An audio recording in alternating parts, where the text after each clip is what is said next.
Hello दोस्तों, नमस्कार। मैं राजेश आप सभी को अपने राजेश एकेडमी में स्वागत करता हूँ। चलिए आज हम लोग पढ़ते हैं साइंस क्लास 10th की, जो हम लोग का टॉपिक रहेगा दर्पण।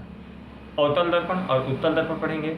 आज हम लोग सबसे पहले पढ़ते हैं अवतल दर्पण और उत्तल दर्पण क्या होते हैं, किस प्रकार से उसकी फोकस दूरी होती है, वो वस्तु की दूरी क्या होती है, प्रतिबिंब की दूरी क्या होती है। तो आज हम लोग सिर्फ उसकी फार्मूला देखेंगे और अगले क्लास में हम लोग पूरे उसको जो अवतल दर्पण और उत्तल दर्पण है इन्हें सबका हम लोग फिगर भी बना के देखेंगे, किस प्रकार से अवतल दर्पण की वस्तु को कहाँ रखें तो प्रतिबिंब की दूरी क्या होगा, वस्तु की दूरी क्या होगा। तो आज हम लोग कुछ फार्मूले देख लेते हैं, आपके लिए मेरे के लिए भी बहुत हेल्पफुल होगा। तो हम लोग पढ़ेंगे पहले दर्पण।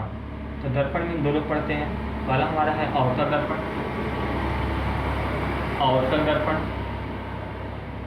ये आपका अवतल दर्पण है और एक तरफ हम लिख लेंगे उत्तल दर्पण। ये आपका उत्तल दर्पण, बीच से ऐसे लाइन खींच लेंगे और हम लोग एकदम साफ साफ लिखेंगे पहले, आराम से, कोई जल्दीबाजी नहीं है। पहचानना कि जैसे मान लीजिए आपका दे दिया फोकस दूरी 15 सेंटीमीटर, अवतल दर्पण की 15 सेंटीमीटर फोकस दूरी है, तो हम फोकस दूरी को किससे प्रदर्शित करेंगे। या तो मान लीजिए आपका दिया कि वस्तु की दूरी तो 5 सेंटीमीटर की दर्पण से दूरी पर रखा गया है, तो वस्तु की दूरी क्या होगा। और कह दिया कि मान लीजिए कि दर्पण से 3 सेंटीमीटर लंबाई पर कोई एक वस्तु रखा गया है, तो वस्तु को किससे प्रदर्शित करेंगे।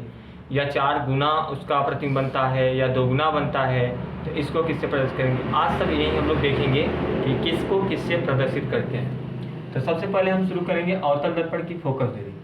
तो ये आपका हो जाएगा फोकस दूरी। तो अवतल दर्पण के लिए फोकस दूरी आपका होता है एफ, और इसके लिए याद रखना है कि अवतल दर्पण की फोकस दूरी एफ जो होता है ये माइनस में होता है। फिर आ जाएंगे उत्तल दर्पण की जो फोकस दूरी होगा ये आपका क्या होगा, प्लस होगा। उत्तल दर्पण की फोकस दूरी क्या होगा, ये प्लस होगा। अब इसमें हम लोग देखेंगे अगला है वस्तु की दूरी। ये आपका होगा वस्तु की दूरी।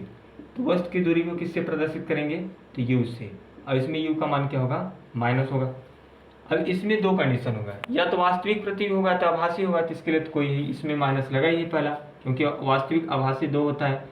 और इसमें क्या होगा, भी होगा, यानी सॉरी यू होगा, और ये क्या होगा, माइनस होगा। और इसमें माइनस होगा तो लेकिन सदैव माइनस होगा, ये हमेशा सदैव माइनस होगा।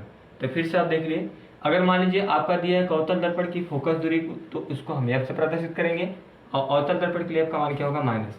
उत्तल दर्पण की फोकस दूरी जो होगा आपका क्या होगा, एफ होगा, लेकिन ये क्या होगा, प्लस होगा।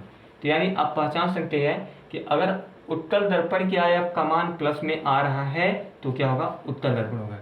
यदि इसमें फोकस दूरी एफ का मान माइनस में आ रहा है तो कौन सा दर्पण होगा, अवतल दर्पण होगा। तो वस्तु की दूरी को किससे प्रदर्शित करेंगे, माइनस यू से। उत्तल दर्पण में भी वही होगा कि वस्तु की दूरी होगा तो क्या होगा, माइनस होगा, इसमें भी, लेकिन इसमें माइनस सदैव होगा। फिर इसके बाद आएगा वस्तु की दूरी हो गया। अब यहाँ लिखेंगे प्रतिबिंब की दूरी। ये आपका हो जाएगा प्रतिबिंब की दूरी। तो प्रतिबिंब की दूरी क्या होगा, भी होगा। अब देखिए, जब प्रतिबिंब की दूरी आपका भी आएगा तो भी के लिए दो कंडीशन होगा।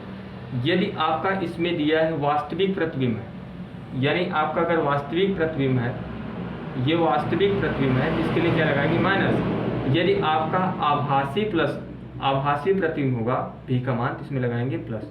यानी यदि प्रतिबिंब की दूरी होगा तो प्रतिबिंब की दूरी के लिए दो कंडीशन है,